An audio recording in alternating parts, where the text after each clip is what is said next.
The UFC randomly just dropped this bomb on us out of nowhere. And it's a Van versus Pantoja 2 rematch, which we're gonna talk about, but that's honestly not even the thing that caught my attention the most, guys. It had to be this one. Sarukian is fighting Rufi, and this matchup, this one caught me off guard because it didn't make sense because I swear the way Charles and Armn been their team been talking, I swear it was set up to be like a rematch. I thought at least where Armin's gonna fight Charles again. Now I was a little bit like Armin already beat him.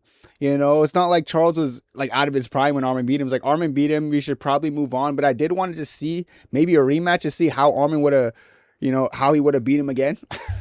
See the second way he would have beat him. But they gave him Rufi. Now I don't understand this. I made a tweet on this and I said, why would they derail the hype? Why do this to Rufi? I don't think this is a close fight. It just doesn't make sense to me. Especially considering how Rufi looked against Benoit Saint Denis when he went against someone with some kind of adequate wrestling or grappling. Now I'm calling BSD an adequate wrestler, the guy who gives up his neck voluntarily. But, I guess that's not a problem against someone like Rufi. But the thing about that is, I know people think Rufi's improved, and I think he has improved. I think it was a weird, I don't want to say off night, but a weird night for him when he's going against someone who has some decent grappling like BSD. Since then he showed good takedown defense. Don't get Fiziev. I'll give him credit there. But no offense to Fiziev, he's not quite Arman Sarukian. This one just feels a little bit like, damn, they're really gonna just do Rufi as bad as possible and give him Arman Sarukian. Can he catch and knock out Arman? Sure. Could Dan Hooker have caught and knocked out Armin? Probably. No, I'm not going to compare them, but they're both long-range strikers. Of course, Rufi's nasty. Of course, Rufi had a great performance against Michael Chandler, which is probably the easiest fight to predict, which is why I said in my prediction video for that card that might be an impossible feat for Michael Chandler and makes no sense, and it really was. But this is so much of a jump. And of course, if Rufi wins this, he becomes a superstar. So I understand that kind of risk element, but it really doesn't make sense. Because in that fight with BSD, it seemed like Rufi was significantly lacking in defensive wrestling to a point where when he was able to get up, because he was able to get up, he looked so tired and sloppy. And what Rufi excels in my opinion, it's explosive and athletic type shots. And he looks great when he's landing them. And he has some power behind him. Don't get me wrong. But the thing about that is the BSD fight literally showed us when he has to get up after getting wrestled, that explosivity, that athleticism kind of dissipates a bit. And we know Arman Sarukian's game plan for this fight is going to be to wrestle. Now, people could be like, oh yeah, but Rufi's going to stuff all the takedowns and knock him out like he did in Michael Chandler. Because Michael Chandler is the blueprint. I just don't understand this matchup. It's like an impossible feat. I don't like saying impossible, especially in 2026 in this generation, but it's one of those things where I'm like, I just don't see why. It makes no sense for both guys. And it's one of those things that if Armin wins, guys, he's not even solidified a title shot. He's not solidified a title shot. Arman Sarukian win. And I know people right now and prior might be like, no, if Armin wins, of course he's going to get a title shot. He's practically the number one contender. If he beats Rufi, he's running a good win streak. He'll get it. But no, people are going to backtrack and say, no, Rufi's number 7. They're going to say, Rufi sucks. I know they're probably not saying it now, but they're gonna say it afterwards. Trust me. I know. I've been around watching UFC too long to understand how it's gonna work. Armin's probably gonna do exactly what he did to Hooker, probably a little bit easier because I actually want to say that Dan Hooker does a better job defending takedowns off of his choke attempts and his choke threats, because I feel like Rufi doesn't really have that. So that could be a hot take, but you're gonna see when Armin gets in there, he's not gonna struggle too much to take down Rufi, a pretty lanky. Not lanky, but yeah, he's lanky in his own way. He's not even the tallest guy. I think he's around 5'11-ish or 5'10-ish, but he has a tall frame, in a base. He stands tall. But I am pretty sure when Arman Sarukian makes it look badly, bad, and starts smashing his face in, it's just going to be like, oh, but who even is Rufi anyways? So I have a theory, and I'm going to share my theory right now. I think the UFC booked this fight to confirm Armin doesn't get a title shot no matter what happens. That's my theory. Charles is still having a fight that's upcoming, guys. I guarantee they're gonna give Charles a Patty Pimlet or something, or Charles. They're gonna give Charles a Patty or so. They're gonna give Charles a fight that no matter what happens in that fight, that person's gonna probably get a title fight next. That's how I think it's gonna work. Especially if Gaethje's champion. I see what they're doing. Or they might just skip Ilya and make Charles versus Justin Gaethje. And people might be like, oh, but Kenny, Charles lost to Armin. They're not going to do that. Are you sure? Do you understand how the UFC works? They don't really like work intelligently. They work kind of based on what they want their promotion to look like, especially in this Paramount era. It's been pretty evident that's what the UFC does. So yeah, Armn was given this matchup that makes no sense to guarantee that no matter the outcome, he would never be next for the title. I don't think Armin's ever going to get a title shot. Like, I don't know how to say that without people thinking I'm pessimistic. I don't ever see him getting a title shot in the next 2-3 years. And forget, like, I actually don't. I think the UFC are gonna keep doing things like this, or they're gonna just make sure he doesn't get it. We already saw when Charles got a title shot over him when he beat Charles. You know, we see these people skip the line over Armn. You know, we see Armn, you know, just get punished with matchups like this, and then they turn around and be like, "Oh, but it all stems because he didn't make, or he pulled out that one fight with Islam Makhachev because he got injured." That's what they always go to. It's been kind of long-winded now. Kind of getting sick of hearing that excuse. We're about to be in 2027 very soon, and we're still having these conversations that Armin's not going to be next after he wins his next fight. You know, I don't know how to explain it. Like, it's kind of like respect to Armn. He's doing his thing in RAF. I don't know who's Armin's management that's making him fight the number 7 ranked guy who, after you beat, no one's gonna really care. Let's be honest. I don't know who helps Armn with these matchmaking situations, but yeah, it's like, it is what it is. The UFC's not fond of Armn. The UFC doesn't really care about Armn. So no matter what, Armin's never going to get the title fight in the next 2 years. I think what can get Armn the title fight is if I don't know, Charles has to lose the next fight, or Patty has to lose the next fight, Ilya has to retire, and then maybe he could be next. But if all 3 of those things don't happen, then he's not going to be next. Could we say he could be after that? No, because people are going to be like, bro, he just beat Ruffy. He has to be at least someone in the top 3. They're going to move it to that, or someone, the guy in front of him, like Ilya or something. But Ilya's not going to want to fight him. We've been over this. Ilya doesn't want to fight him. Charles already lost him. It's just like, what does, like, if I have to ask you guys, what does Armn have to do? You're gonna probably be like, well, he can't do anything at this point. It's too late, because no one can give me a legitimate thing that Armn has to do to get a title shot next. So yeah, this match is a bit frustrating, I guess, to me, honestly, because I know who's gonna win, yes, but it's frustrating because it doesn't matter after Armn wins. He's not really gonna do anything for the promotion or for Armn as a fighter. You know, Armn, and he's losing in RAF to Kobe. Like, oh, Shiba, like, I just can't be bothered, bro. But shout out Charles Oliveira, who's probably getting the title shot, or booked against Patty. Shout that fight out, you know. Well, surely Charles doesn't get a title. Charles, who got knocked out by Ilya and lost to Arman Tsarukyan, is gonna get another title shot before Armn again. That doesn't make sense, right? Nah. Wait, like, does it make sense? No, but could it happen? Maybe. The UFC is really good at doing things that don't make sense. Yeah, I think I'm going to stop talking about that. I'm going to talk about it a little bit later, but let's get back to this one, guys. Joshua Van versus Pantoja 2. I can't wait for this fight. I don't think this is a hard fight to pick. I think this is one of the easiest fights to predict of all time. No offense if anyone thinks it's a close fight. I don't think it's that close.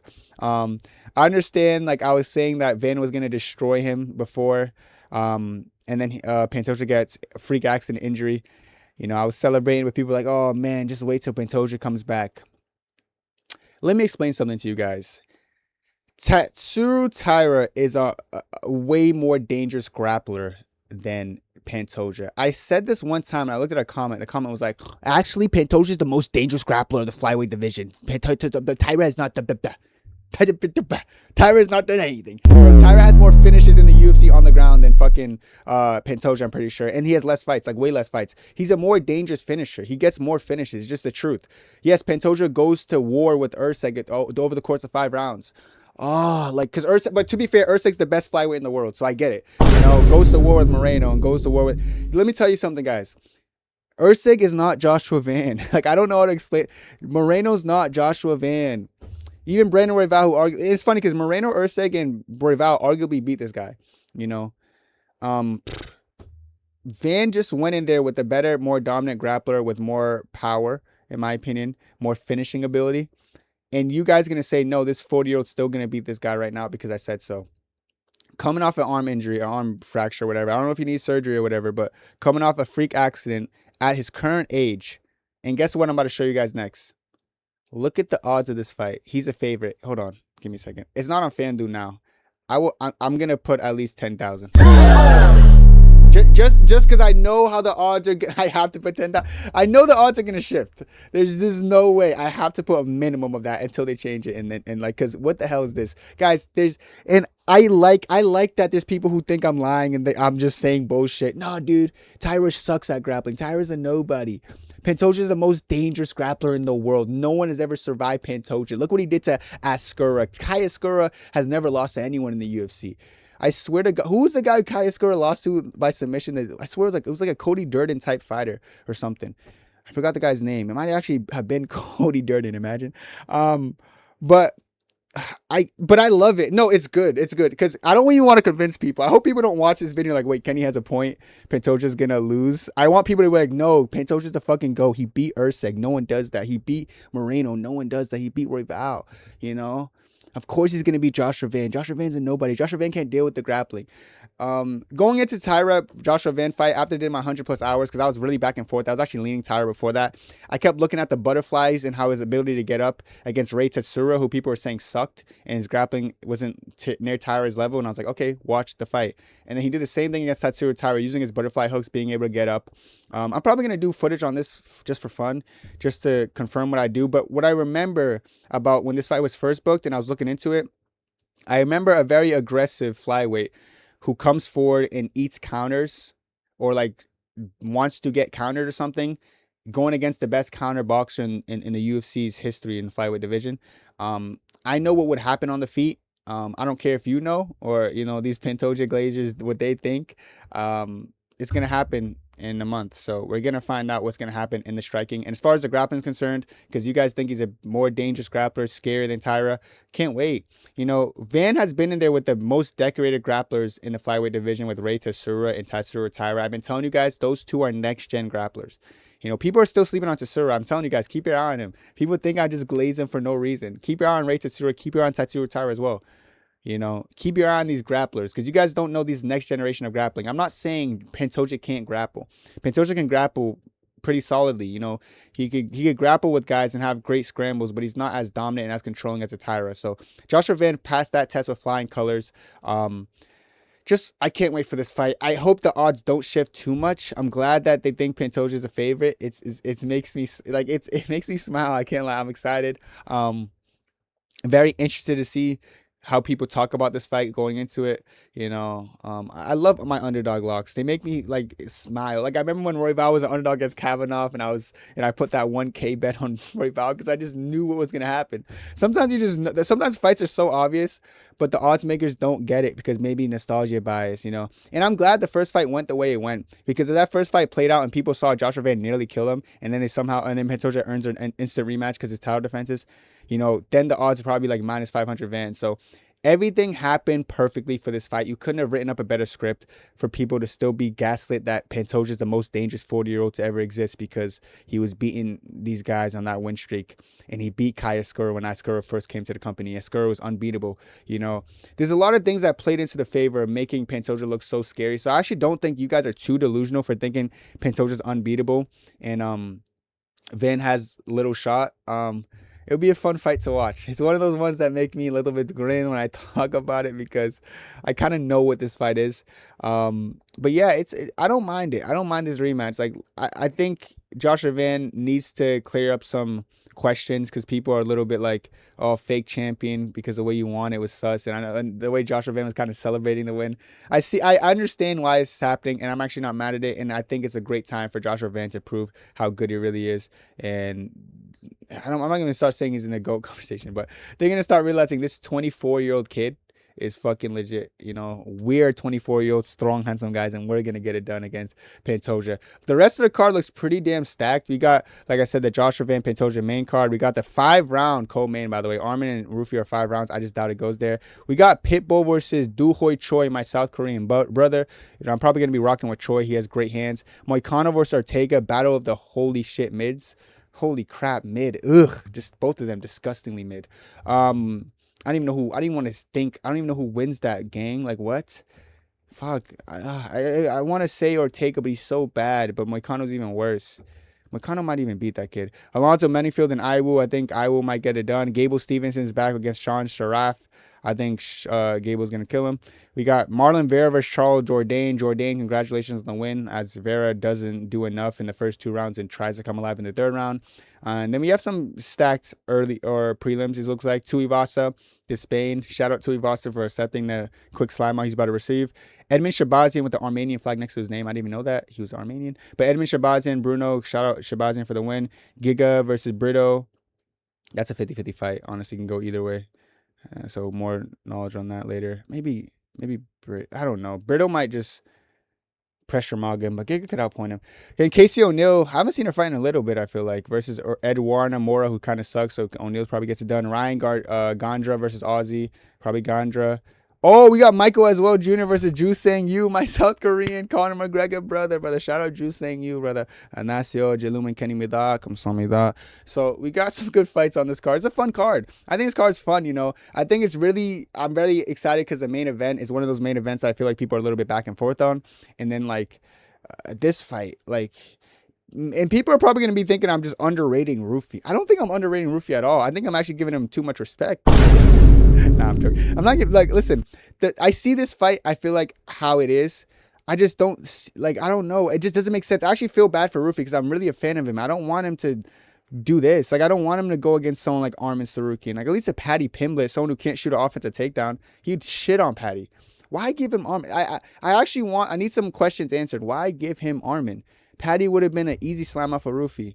You know, why can't they let Ruffy get a win? Maybe they don't want to kill that superstar, but I don't know why they're feeding Ruffy to Armn Sarukian. Like, the more I stare at this picture and look at both of them, look in my eyes a little bit, I get upset. Because why, bro?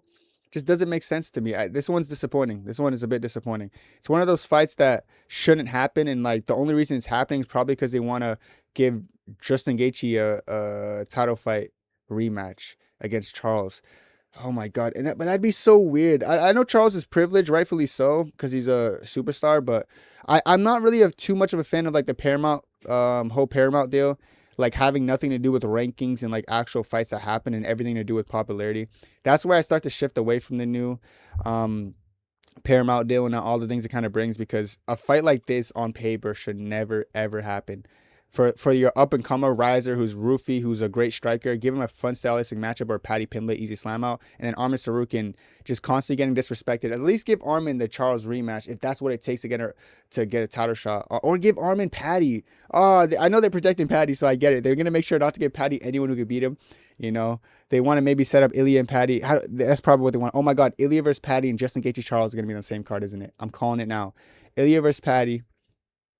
And then Justin Gaethje, Charles.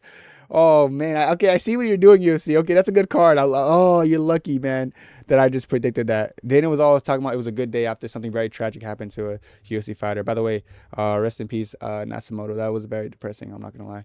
But maybe that's what Dana White was happy about. Maybe a fight like that. But outside of that, this fight makes no sense. But this card, it's better than 330. I'm not even going to say this is the best card ever, but it's way better than 330, which is interesting. It's not even that great of a card, honestly, looking at it name value wise, but I will say it's probably better than 330.